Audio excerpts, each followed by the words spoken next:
Hello, everyone, and welcome back to Season 3 of the Fanfiction Tapes. I'm your host today, Maya, pronouns she, her, and today I'm joined by... Bryon, he, him. And I am our producer, Ian, pronouns he, him. Today's episode is a story spotlight on Shakespeare, or, well, less of a specific story spotlight and a little bit broader, because Shakespeare wrote a lot of things. For those of you who are less familiar, Shakespeare was an English playwright. And poet. He was active during the Elizabethan times, so late 1500s, early 1600s, out of England. It's not definitively actually known when he started writing. The earliest records is 1592. Shakespeare has been pretty influential. It's pretty common for, at least in American English classes, to read Shakespeare at least once a year in high school. Yep, I remember every year that we did we did Othello. Didn't do the Tempest. I wanted us to do the Tempest, but Othello was one of the big ones. And I think a lot of high schools do Romeo and Juliet. Yeah, my high school did Romeo and Juliet. It helps that there are a couple dozen movie versions of that. Not so much for Othello. Yeah. There's a board game, though, although the board game has a tenuous link at best. There's an Othello board game. Oh, yes. My wife destroys me at it, so. Today on Things I Didn't Expect to Learn. So, Shakespeare's been pretty influential. All of us have to read, well, not all of us, but a lot of us have to read his work over and over again. And he's had some other effects beyond just that. There's a lot of phrases and words in modern-day English that we can trace back to Shakespeare. Just from Hamlet, you get "there's something rotten in the state of Denmark" and all its infinite variations. You get "there's a method to the madness." And, there's a couple dozen others. And really, what's interesting about the particular time when Shakespeare wrote was the English language was going through a period of really intense flux. So over the 600 or so years preceding Shakespeare, the English language had been rapidly developing and changing, in no small part due to all the people who kept invading England and taking over and mashing up their languages with English.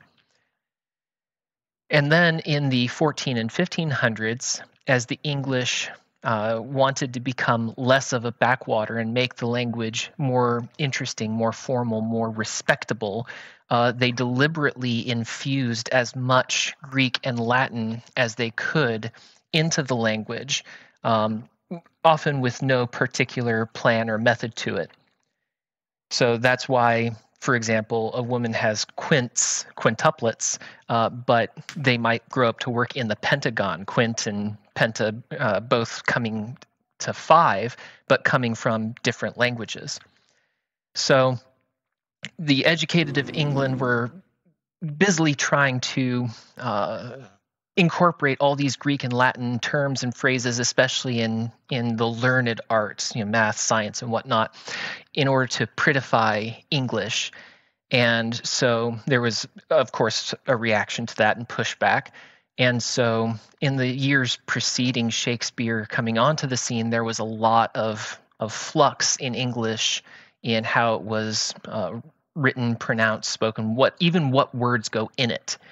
And Shakespeare is sometimes credited with having a stabilizing effect or at least being part of a movement that helped to stabilize it by essentially by being so well known and repeating the words that were in it and people relating to it and learning them.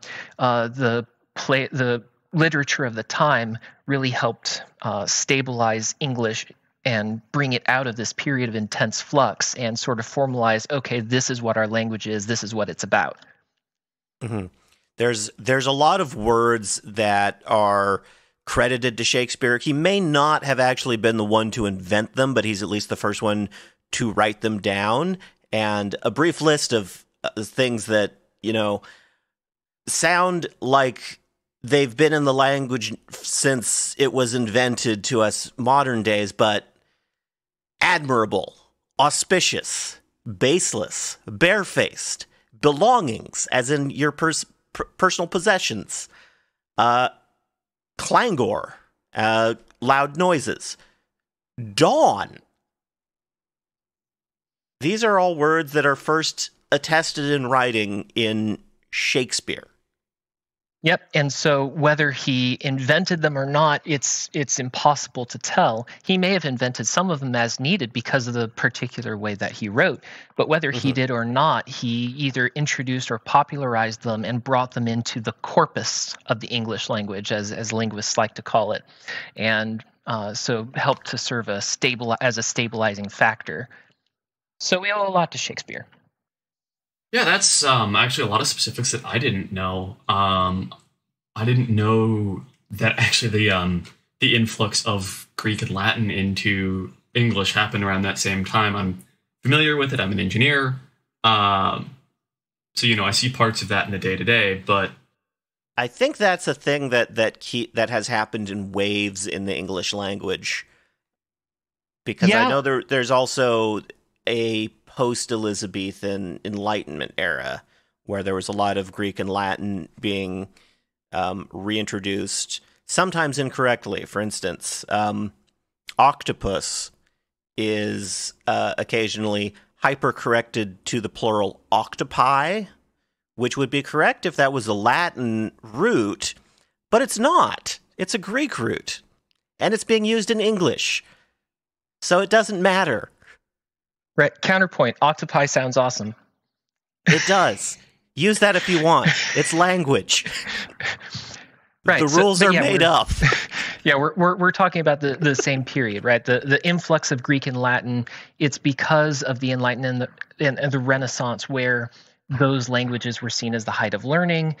If you wanted to communicate with your learned peers anywhere within the realm of civilization, you had to use Greek and Latin to do it.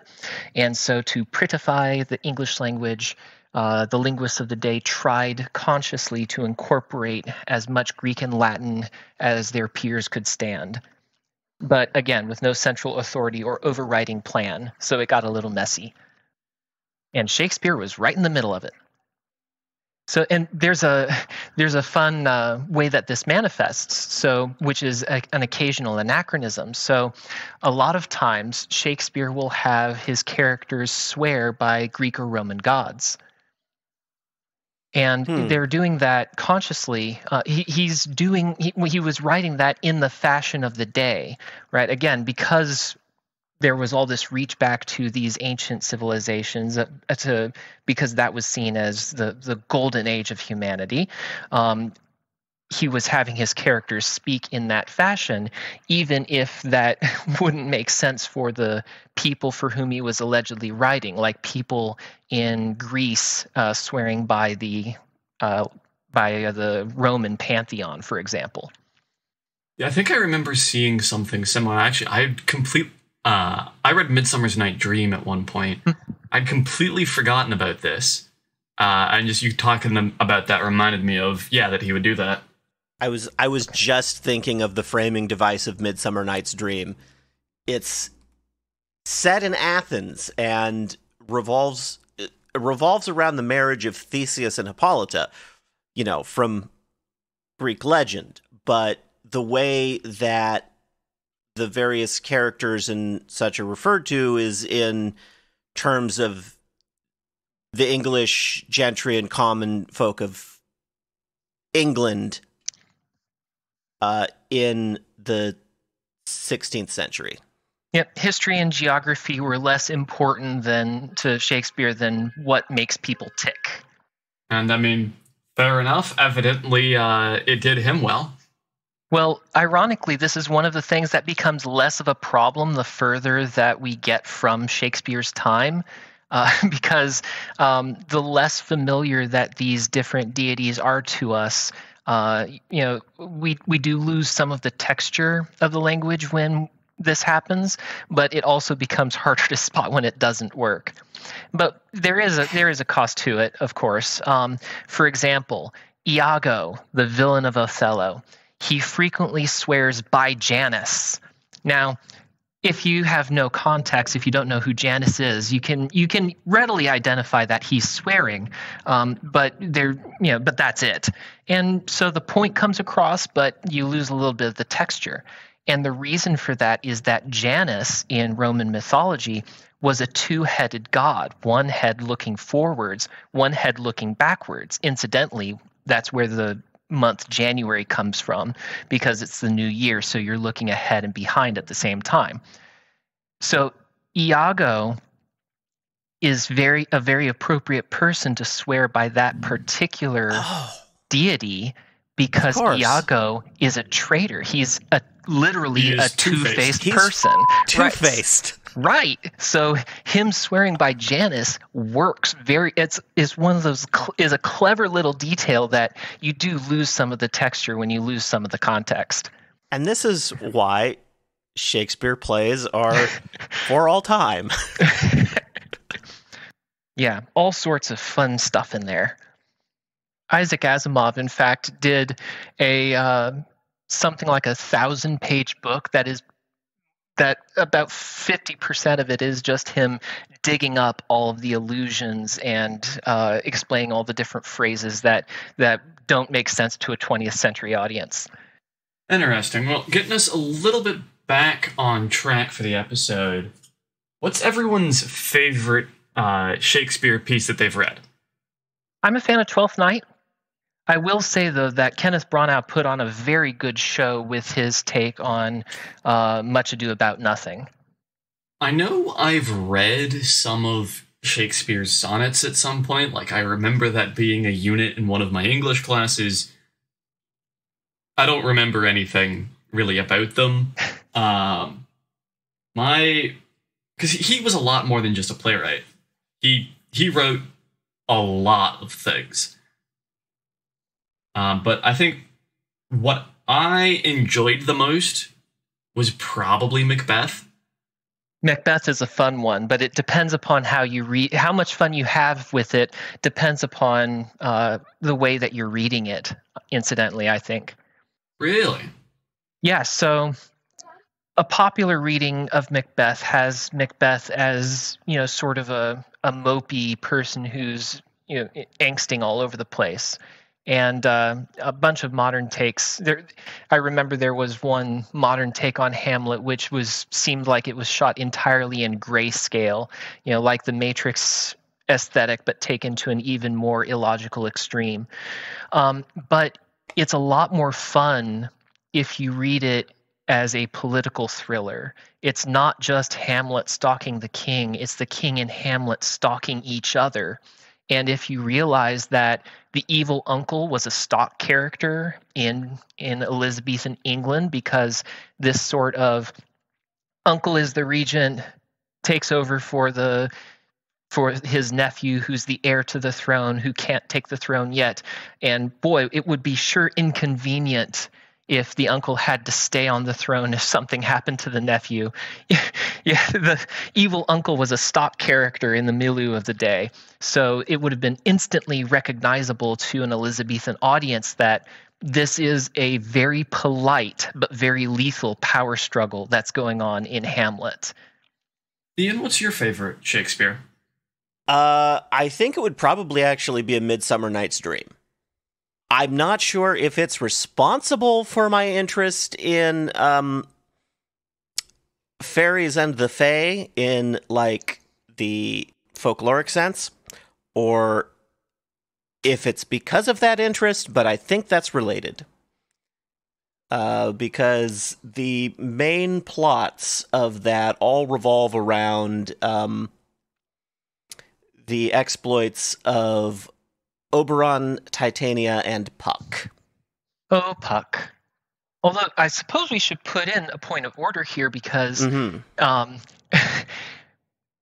when we talk about what our favorite Shakespeare is, because if we're just talking about the original manuscripts, or if we're talking about the many, many, many takes and reproductions of it that have happened over the years. So this is where we can kind of take it back to our area of speciality, which is fan fiction, and we can say Kenneth Branagh, for example, is doing, if he does anything beyond just a reproduction of the text. He's basically making fan fiction, which you can do because Shakespeare's in the public domain.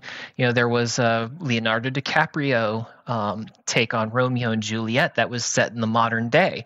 That is, you could frame that as a Romeo and Juliet modern AU. I mean, there's been a couple of those, haven't there? Oh, many. But I was making the point that all of the various treatments of Shakespeare many of them fall within the tropes or vocabulary that we use when we're talking about fan fiction. It's a modern take on this, right? We would just call that a modern AU, for example. So the fact that Shakespeare's been around for so long and there have been so many different takes on it means that it's very firmly within the realm of fan fiction, the realm of things that we specialize in. Yeah, I think my first exposure to Shakespeare was, or at least earliest that I can solidly identify, I was probably exposed to some even earlier, but not as direct, was a movie called Romeo and Juliet, which was a garden gnome AU of Romeo and Juliet. Yeah, and there was a zombie movie a couple years back when zombies were popular that was basically sort of a zomcom. It was kind of loosely based on Romeo and Juliet, except one of the characters was a zombie. I wish I was making this up, but I'm totally not. I mean, just given how people are, it's not too surprising. That's less surprising to me than the Othello board game. Well, and then 10 Things I Hate About You, of course, is a taming of the shrew modern high school AU. Can't say I'm familiar with the adaptation. I've heard bits about Taming of the Shrew. Yep, and so it's funny that the comedies tend to have more elaborate or more verbose titles, as opposed to the tragedies and the histories are overwhelmingly named just after their protagonists. So on the one hand, you have like A Midsummer's Night Dream or As You Like It. And then on the other hand, you have Hamlet and Othello, or even, if he's feeling very spicy, Titus and Andronicus.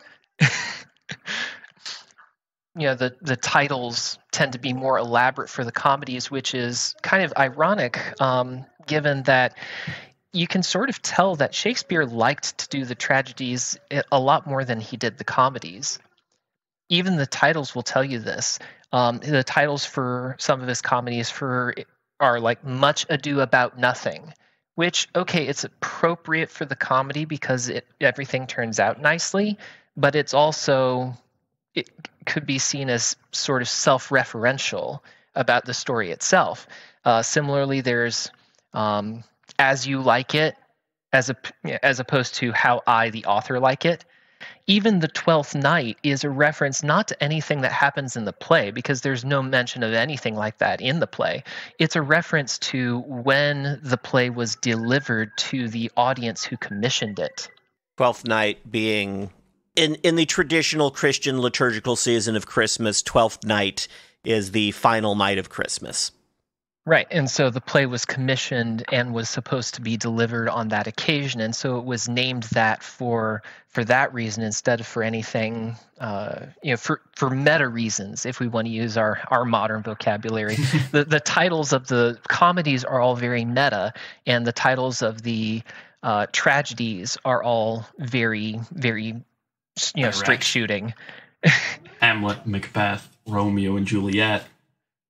Right, so you can sort of see here that, and if you also look at like where he spent all his work on his soliloquies and where he, really dug into giving characters these deeper and more intense motivations, you can sort of see that he really liked to do the tragedies more than he did the comedies. He did the comedies for the money, and he did the tragedies because he kind of dug them.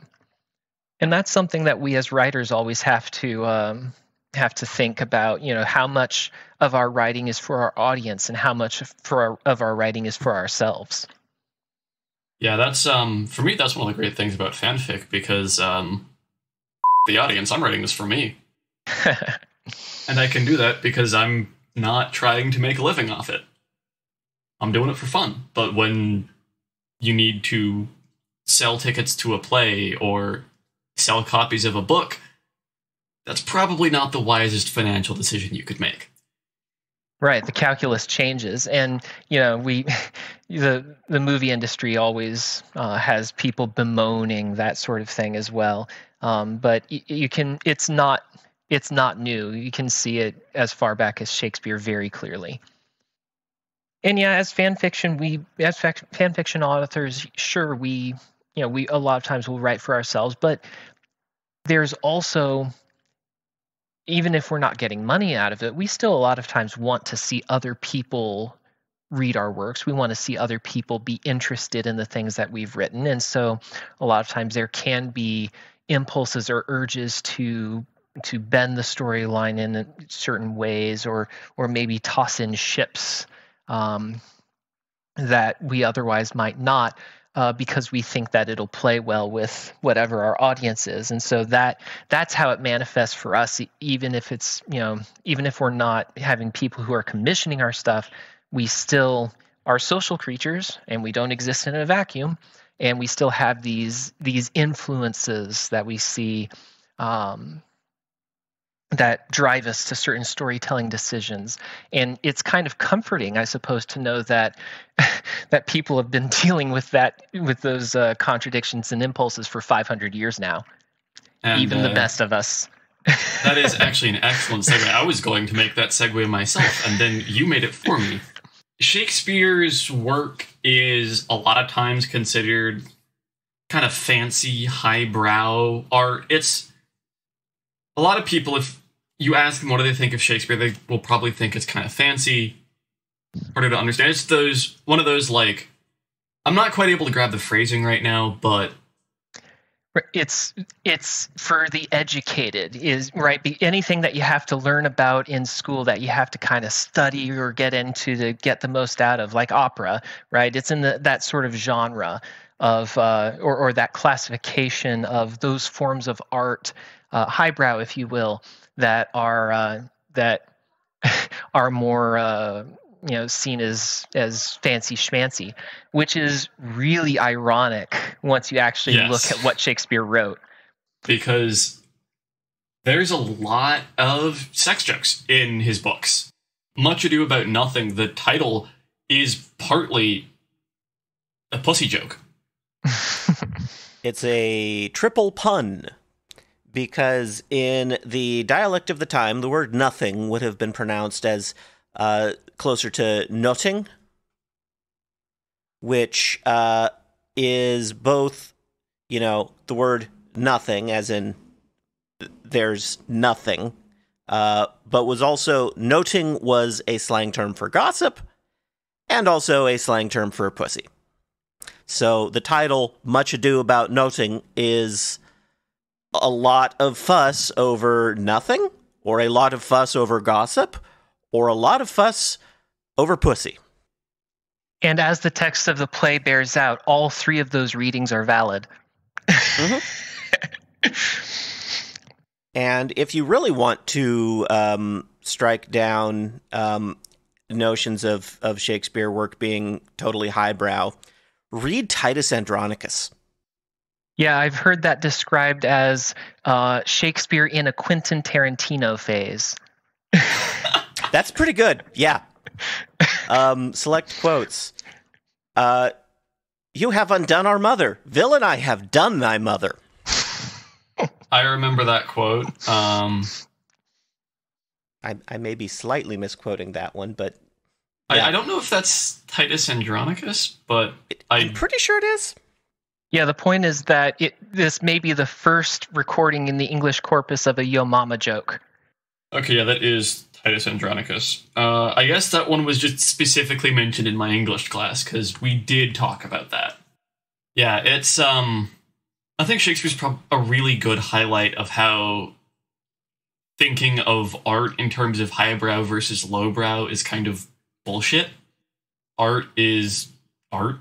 Right, because all audiences were present in the Shakespearean play theaters of the time. They had both the upper galleries for the highfalutin society, and they had the penny seats, something that would almost resemble a mosh pit of the commoners down below stage level. So all audiences were present, and all audiences got to get a slice, if you know what I mean. And you can see in some of his works where he's writing certain scenes to appeal to certain demographics. Midsummer Night's Dream is actually a pretty good example of this, because you have the Athenians, Theseus and Hippolyta being the framing device, their marriage being the framing device for the events of the play. But then you have the love quadrangle are also high society Athenians. But then you have this subplot of the quote-unquote rude mechanicals. And there's a lot more lowbrow humor in their scenes. Well, so Twelfth Night, I adore Twelfth Night, and it's, in many ways, if you just describe the plot in absence of Shakespearean terms, you would say, oh, that sounds like modern-day rom-com material. And in a lot of ways it is. But even though, even through the middle of this very rom-com thing, which is all about mistaken identity and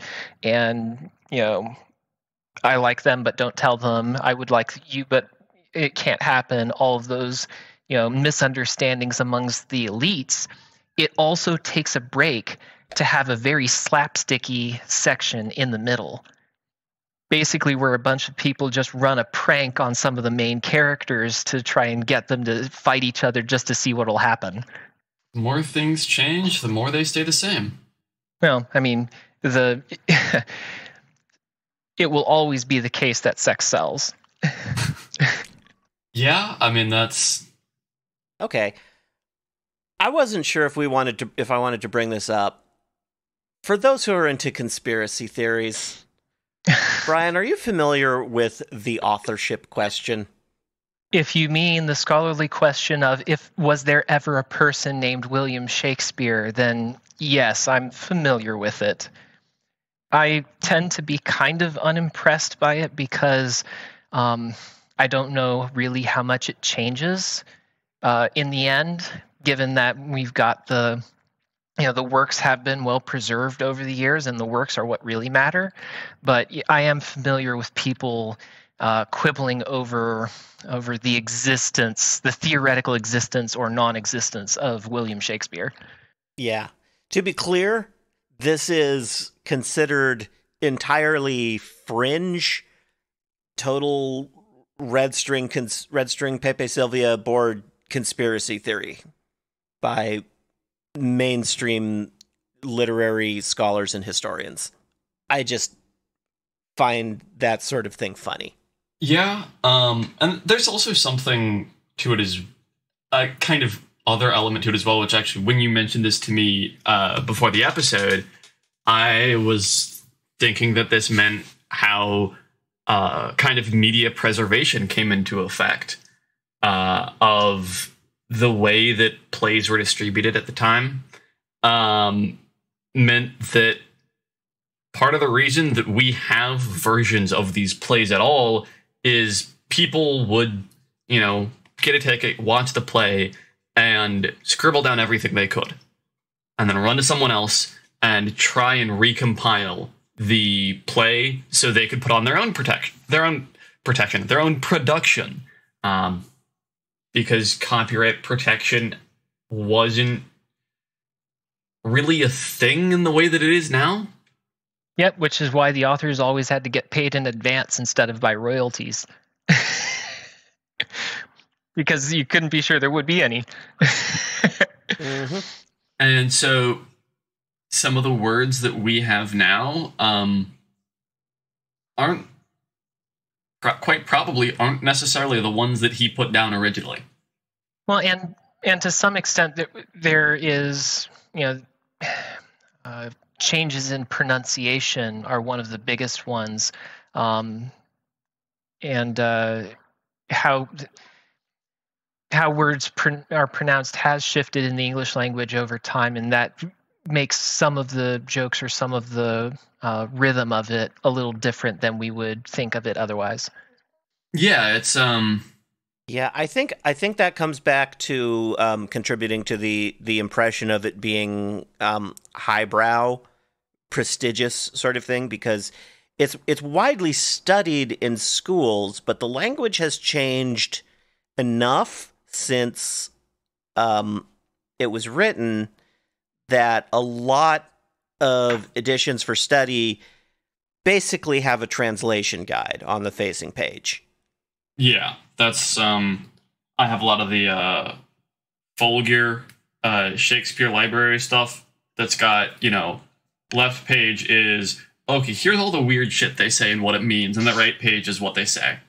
Now, going against the notion that a lot of the words might be in error, though, the rhythm is maintained, and that's one of the important things in the way that these plays are written.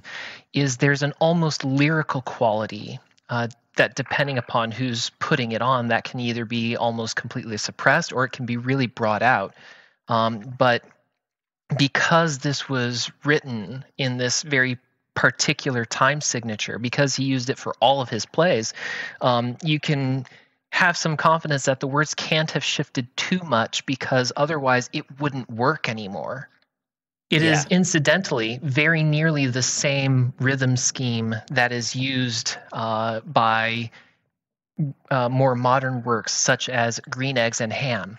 Speaking of rhythm, this is a little off from what we're currently talking about, but the way that Shakespeare uses rhythm in his works is often indicative of class. Bringing up Midsummer Night's Dream again. Shakespeare famously writes in iambic pentameter. And, okay, a brief digression on poetic meter. Iambic refers to the pattern of stress in words. And by stress, I mean when you put the emphasis on the correct syllables. That sounded wrong, right? That was actually something that I missed a lot of when I was going through the works, because it's been a long time since then, and we didn't really have very structured readings. Right, and when you have people who are in high school who are looking at it for the first time and don't understand that that's a thing, when people read aloud, they tend to read very flat. They tend to just they're working so hard just trying to reproduce the sounds at all, that giving them any sort of livelihood or any sort of life is a lot of times lost, and you lose so much when that happens. So compare that again to the example I cited earlier. I like them, Sam, I am, right? That is an iambic time signature, right? It's using the same thing. It's quadrameter instead of pentameter, but close enough. But when you say it with the right rhythm, it comes off completely different. Yeah, so the iambic meter is da da da da da da da da. You have an unstressed followed by a stressed. Emphasis on the wrong syllable. And so that the feels so penta, weird. It does, doesn't it? That's what makes it such a great example. Yeah, very obvious. And then the penta meaning 5. So in a line, iambic pentameter means that in a line you have 5 patterns of unstressed, stressed. And the way that Shakespeare uses this to indicate class is that his upper class characters always have dialogue in iambic pentameter. But the commoner characters speak in free verse. Or the idiot sitting in the back of the room with me What does that mean?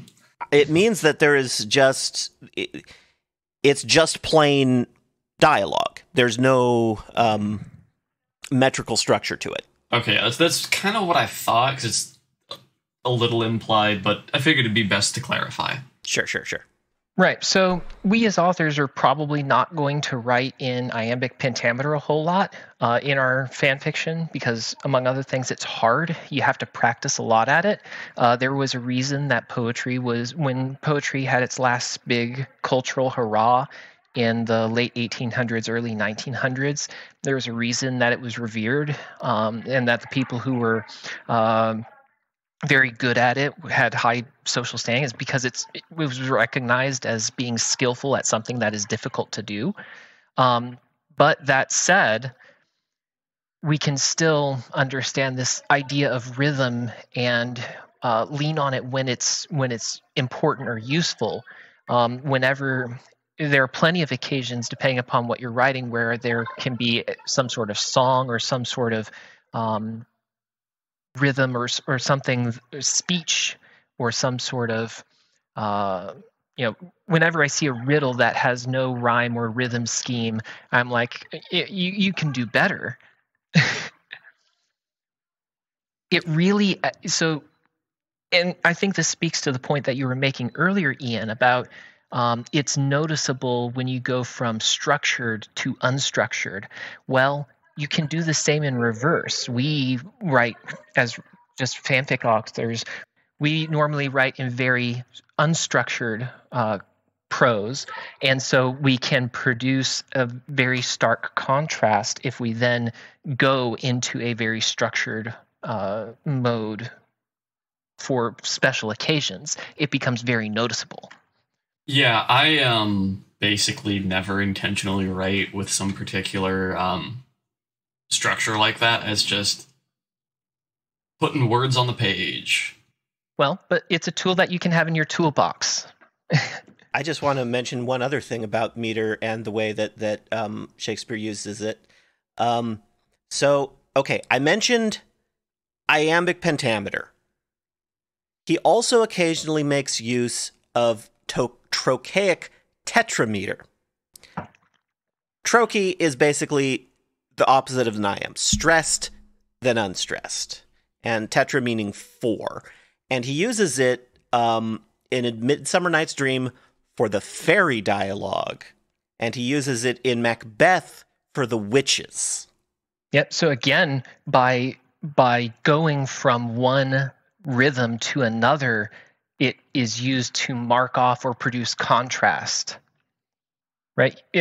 Like equivalents for fan fiction writers, if we're not talking about writing in rhythm specifically, it could be as when we use for contrast bold or italics, or we're going to center this text instead of have it justified, or this person will in fact speak in rhyme as opposed to others who do not. Right? This tool that he used for generating contrast. We may use different tools, but we can use them in similar ways where, hey, this is something that is unearthly. It is not going to speak in the way that we speak. Here is something that is unnatural or beyond us. It is not going to have the same rhythm or familiarity to the things that we have. That's actually a pretty interesting way of putting it. I hadn't really thought of italics and bold that way, because I kind of tend to get annoyed by them sometimes. I can find them distracting. And so I don't use them much in my own writing. Maybe once every 20,000 words, right? Right, because used too often, the contrast fades, right? So it's a tactical thing, right? You use them for producing these moments of great contrast. It's one thing to use them within just normal speech for adding emphasis where you want it, but I was speaking more broadly, like where you've got a section of text that will be rendered in all italics, for example, and it's a marker of this is something different from everything else around it. Now, caution, it's very easy to overdo these things, right? But it is something that you can bust out tactically. Yeah, it's definitely something of a perspective shift for me of, I should probably actually look at using things like that more, not just necessarily meter, but, things like italics and bold, because I kind of avoid it, and I think that in some ways is a little detrimental. Yeah, but I understand where you're going. Like, it's very easy for us to see someone overuse them and go, I'm not going to be like that, and sort of like avoid these things on principle. Once burned, twice shy. But by doing so, we may be giving up tools that nevertheless have some utility. Yeah, definitely. And it's also kind of a case of just perspective bias, and we're never too old to stop learning. For sure. So another device that Shakespeare uses a lot that is not so common necessarily at first blush, we'll get there, is soliloquy. Now, Shakespeare is writing stage plays. There is no narration. There is no text that is conveying things beyond what the characters are saying or where they're going by stage direction. So anything, almost anything that is done plot-wise has to be elaborated via dialogue, which if you're training yourself on how to make dialogue work for you, this is a rich source for you to draw on. But one of the main methods that is used for this is soliloquy. And soliloquy is a device where the one character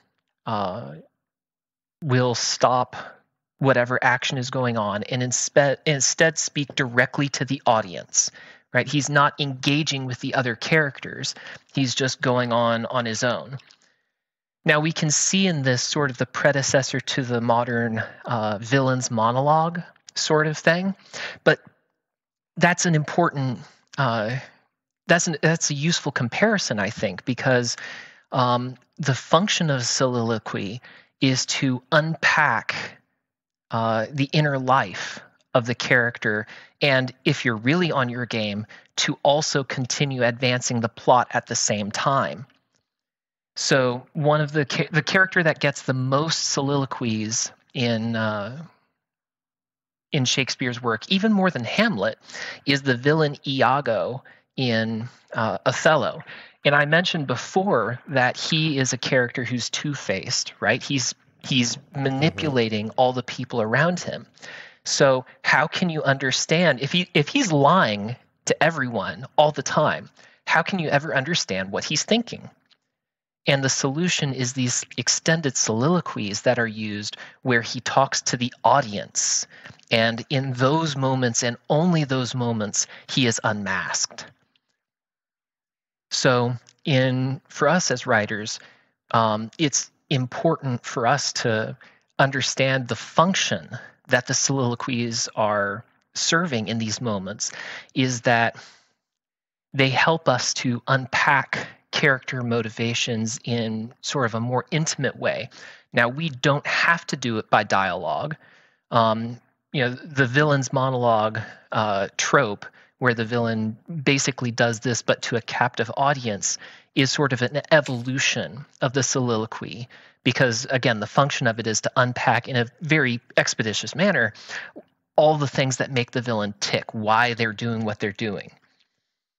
But it doesn't have to be like that. For us as writers, because we're working in prose, we can have these moments where a character, a villain is a good example, it's not just them, just stops to reflect on something.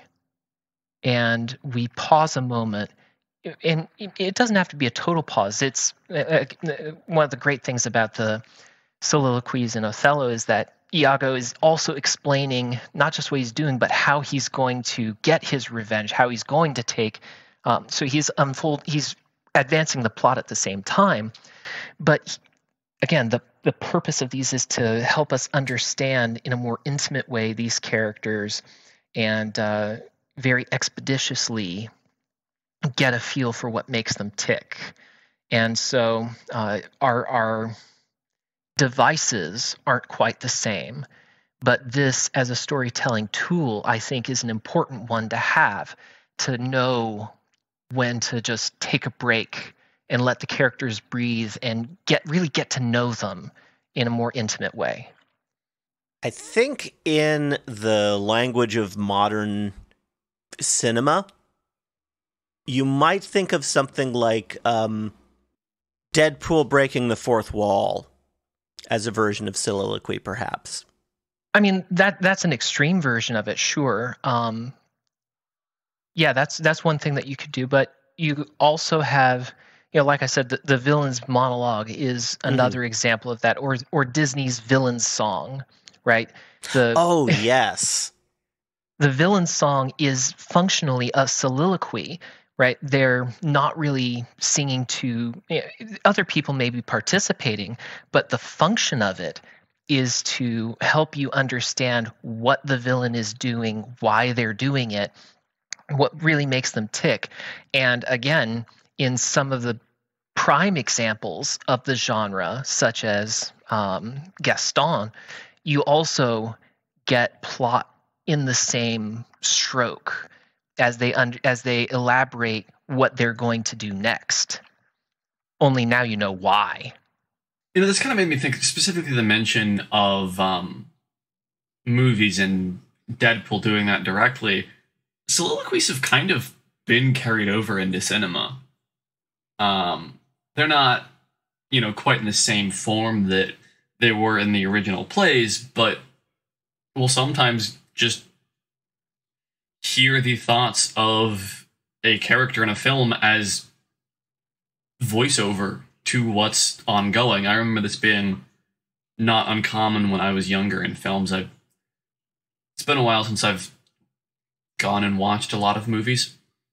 The original Dune had to do this a lot because Dune, of course, 50% of it takes place inside the heads of the respective characters. So Dune had to have these little snippets of voiceover to help you understand, at all, what's going on at any given time.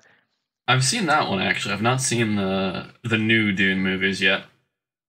Yeah, that one does a lot more externalizing, but it also kind of cheats by getting away with a lot by not either underplaying or just avoiding a lot of the more mystical internal lives of the characters. So it kind of cheats a little.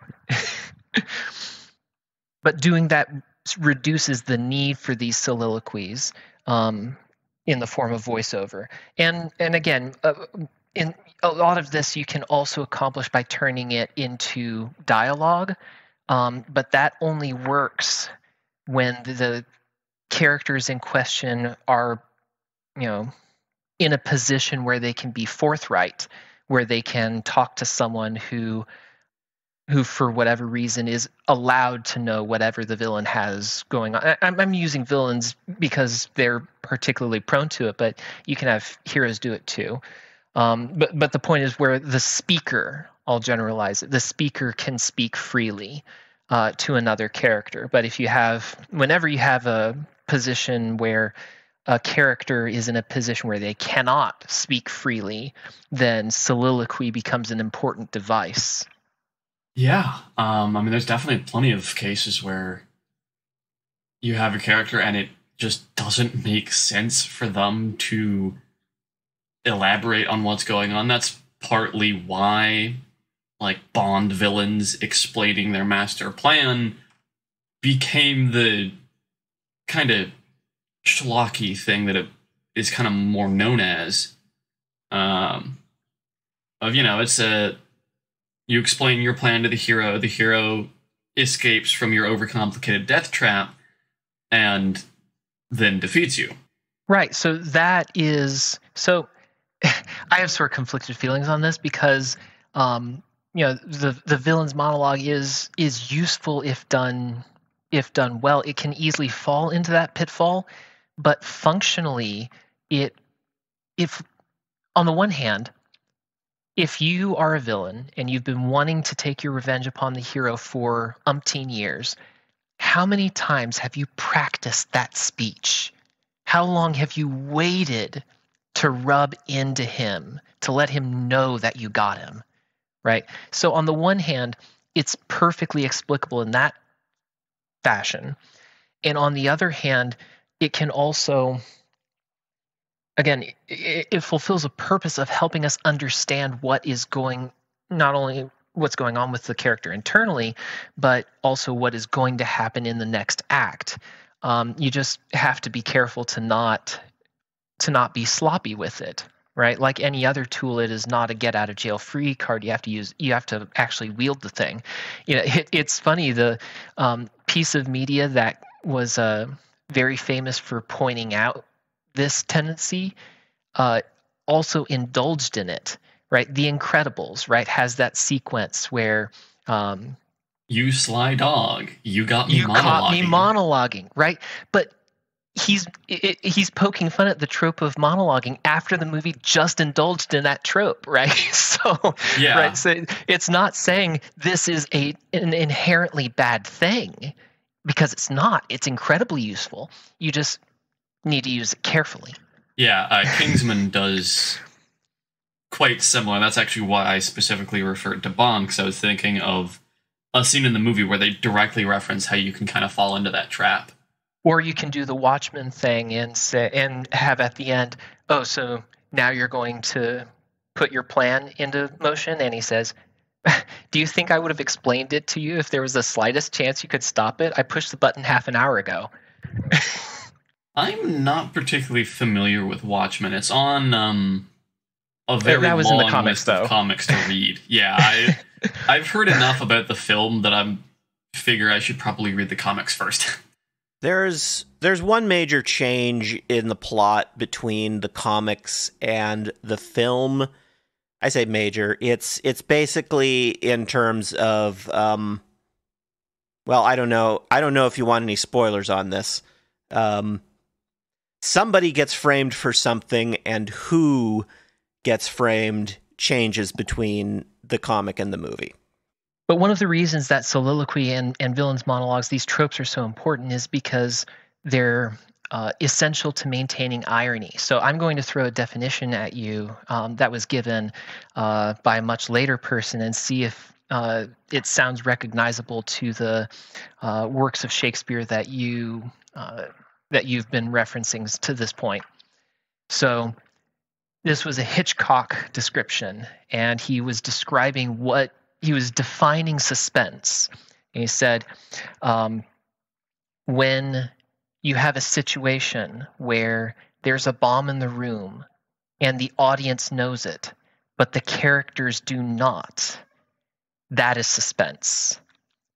It's not suspense if the character knows that there's a bomb. It's only suspense if they do not.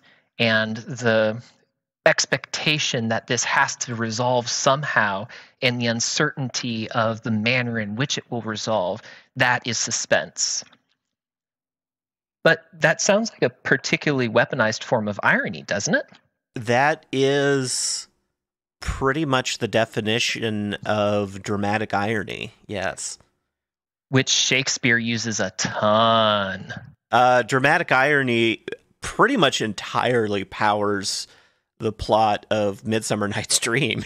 Yeah, I mean, there's a reason that when we study Shakespeare in schools, we talk about dramatic irony a lot, because there's a lot of it there, and it's easy to dig into. I mean, soliloquies are a great way for ratcheting up dramatic irony, because there's something that, this character is saying that now we, the audience, know, but nobody else does. Exactly. So that whole definition of suspense that Hitchcock came up with to describe what he was doing, he is using a different medium to get at the same device that Shakespeare was making hay off of 400 years earlier.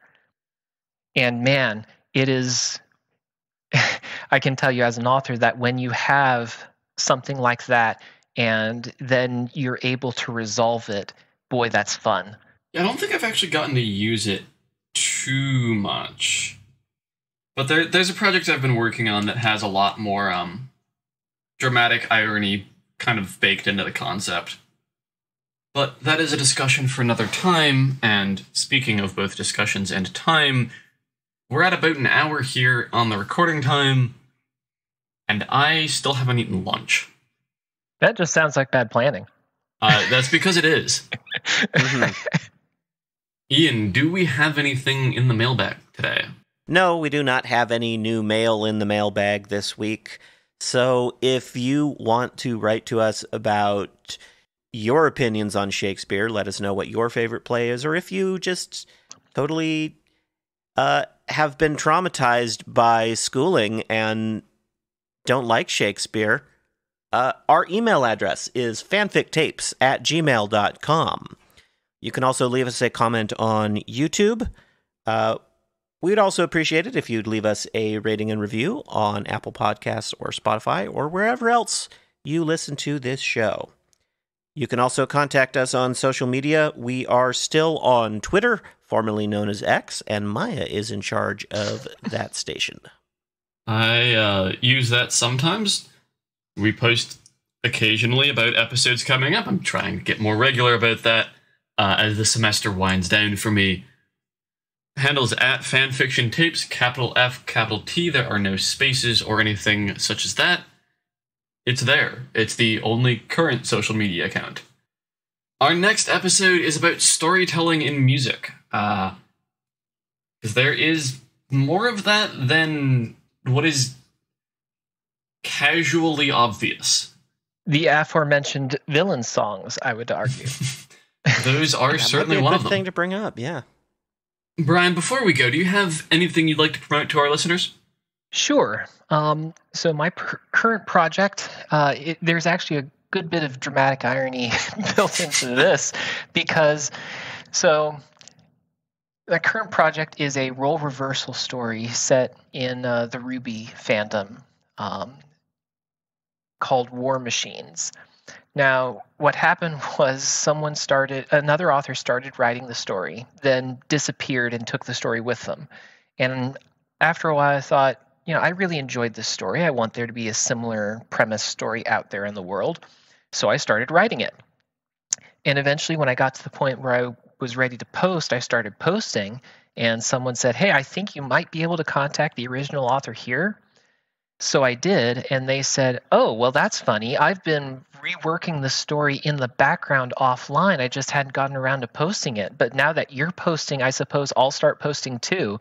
And so now there are two versions of War Machines, and I apologize, but that's actually kind of funny because independently, I ran across someone posting on Tumblr a couple days ago about this. That's funny. But yeah, that's the current project. It's War Machines. It's a role reversal AU set in the Ruby fandom, and boy, I'm having so much fun with it.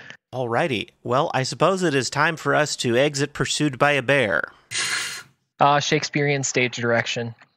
All right, folks, I am and have been Maya, and today I was joined by... Bryon. And I am Ian. Until next time, bye.